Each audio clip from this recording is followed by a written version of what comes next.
Hi Chosen Tribe, it's your girl Chosen Empress and I'm back with another video. So today I want to just give a quick update on the vaccine and my experience. So today would make 1 week, so today Tuesday will make 1 week since I took the vaccine. And it has been a very interesting week.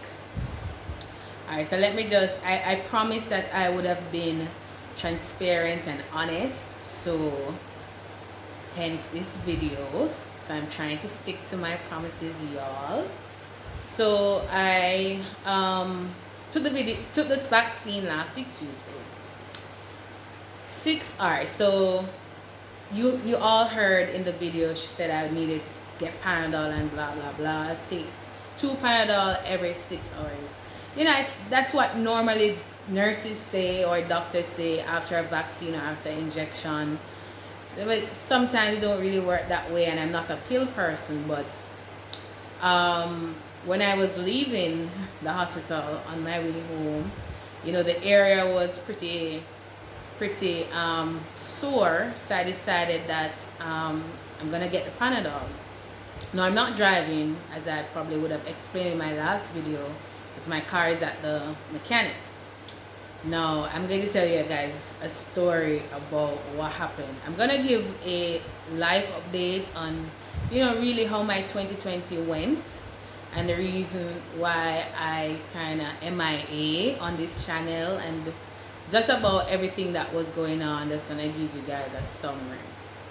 So, the taxi that took me there, I took the person's number and called them back when I was ready. So it's a robot taxi. So you know, he stopped in the Spanish town to pick up more persons. So I just told him I was gonna get some Panadol. So I bought a bunch of Panadol because how my arm was feeling. Yeah. So I got home, all was well.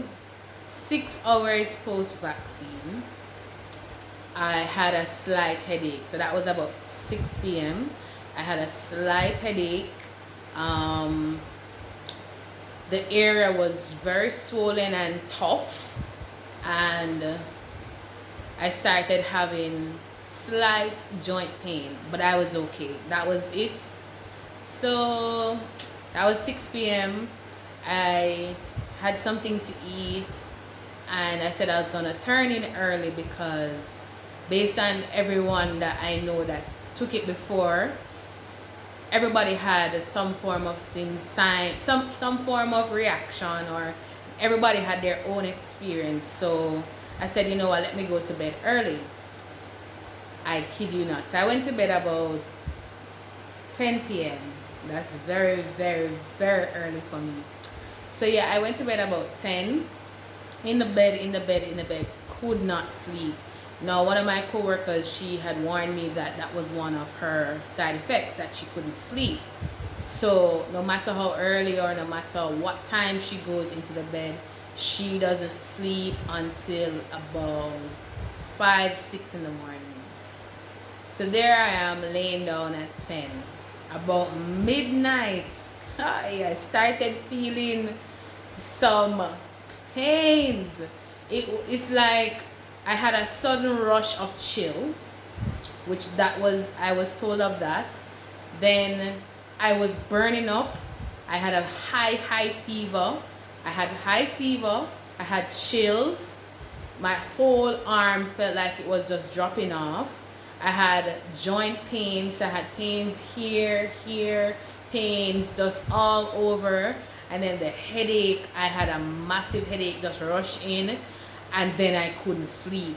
So I felt so tormented because the entire time I'm in pain and I cannot sleep. Like literally you cannot sleep.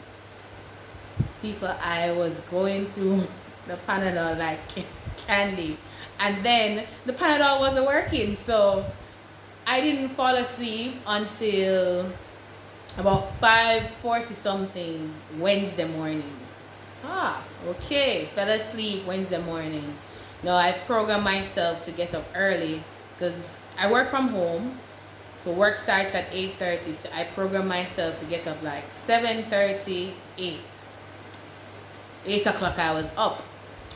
So, you know, I got up.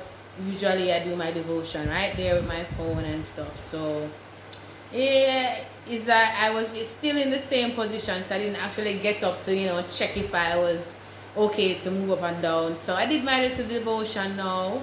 Ready to swing off the bed. Couldn't move. Couldn't move. I kid you not, I laid in bed all day. All day. All day. I was in bed all day. Muscle pain and headache. Those are the two. And fever. Wednesday, I was like a zombie. I didn't even leave my bed. I think my neighbors came to check on me and they didn't hear me. Vanessa was calling me. Couldn't get me. I couldn't even reach for my phone. It was horrible. Wednesday was horrible. Horrible. And I had no appetite. So I didn't eat anything Wednesday at all. Didn't do anything. Didn't even showered, nothing. I was in bed all Wednesday. And I was in pain. Thursday, I crawled out of bed. Literally crawled. I was walking like an old person. And the funny thing is that the older persons in my department, they have no side effects at all. But the younger folks, we were all, like, I was properly mashed up. Like, old man, can't walk, can't move kind of thing. It was just horrible. Wednesday. Thursday, you know, the same thing. Wednesday night I couldn't sleep. Didn't sleep until almost 6 a.m. again. And Thursday was much better, but I had headaches, joint pain, and hair was just very swollen. So I, you know, made it to the couch.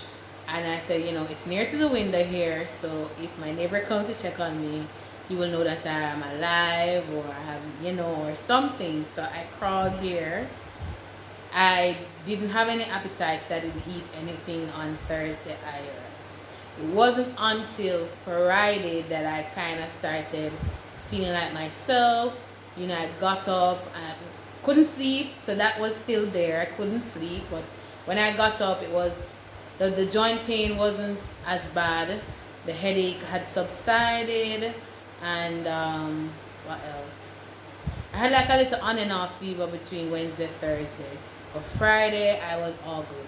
I got up and I said, you know, let me sweep up and mop out the place and clean. I felt like, you know, I was kind of back to myself with that, and so yeah, I was like basically back to myself Friday.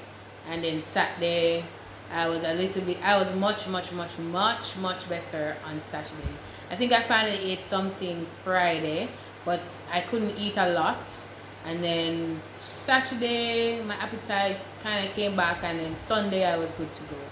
So it took me like 3 days, which is what they say, like the first 3 days is rough. Believe them, it is rough. Like, but then the side effect is different for everyone, because as I said, some persons have no side effects at all. Some of my friends who took it, like, they just have headache, a little joint pain, or a little muscle pain, and obviously the soreness at the area, the injection area, that would have been for everyone. But it's like I got a combination of everything, because I was nauseous at one point. I didn't vomit though, but this was much better. I don't know if anyone remembers that vaccine that you have to take when you enter, when in your first year at UE. So there's supposed to be 3 of them. I took 1, and I was mashed up for 2 weeks. 2 weeks. And that one was terrible. I had diarrhea with that one. I had vomiting with that one. That one did me terrible. So comparing that one to COVID was pretty okay. But I would still encourage people, if you can, or you're in that position, or your job offer you the option to take the vaccine now, I would tell you to take it. My experience, might not be your experience, and you might experience some of the side effects. But for me, you can't compare the kind of freedom you are receiving to what you can possibly lose, because I've been in COVID centers. Last year I was working in COVID centers and it was rough. A lot of persons were depressed, they've suffered from anxiety, a lot of persons wanted to commit suicide, because when they contract COVID is not nice. Like, it is not nice. I saw today, I think earlier today, one of my my fellow youth ambassador, he caught the COVID, and he did a post, like, he's still in the hospital, but he did a post, and like literally tears came to my eyes. It's not something that you want to catch. And the thing is that even though you're protecting yourself by wearing a mask, which I hope you are, and washing your hands and sanitizing, and you know, the whole social distance, other persons out there are being reckless, because I can't tell how many times I've been on the road and persons are not wearing any mask or anything. So yeah guys, I'm currently a part of the mental health response team for the Ministry of Health and Wellness, and I'm currently a Reach Out Ranger, which is basically COVID youth emergency responder. And I just want to appeal to you all that, well, even though the vaccine is optional, I think you should take it. And if you do not want to take it, because it's totally up to you, please be safe. Please be wearing your mask. Please wear your masks properly. Please clean your masks. Please wash your hands and sanitize. I mean, when I get here, I start stripping from the door, and it's from stripping, take the clothes straight to the bin and have a shower. You have to protect the ones that you live with, and even if you don't live with anyone, protect yourself, because at the end of the day, it's about safety. So that is my little update on the COVID vaccine, post-vaccine, and my experience. Thank you so much for watching today. I should be posting a little bit more regularly. I have some really great content that is coming. I'm going to do a video just to give an update, as I was saying, life updates. And I have a haul that I want to do from Jesse's Gift and Decor, so you guys can look out for that as well. So thank you so much for watching. You enjoy the rest of your day or night, whatever time it is, wherever you are. Peace out.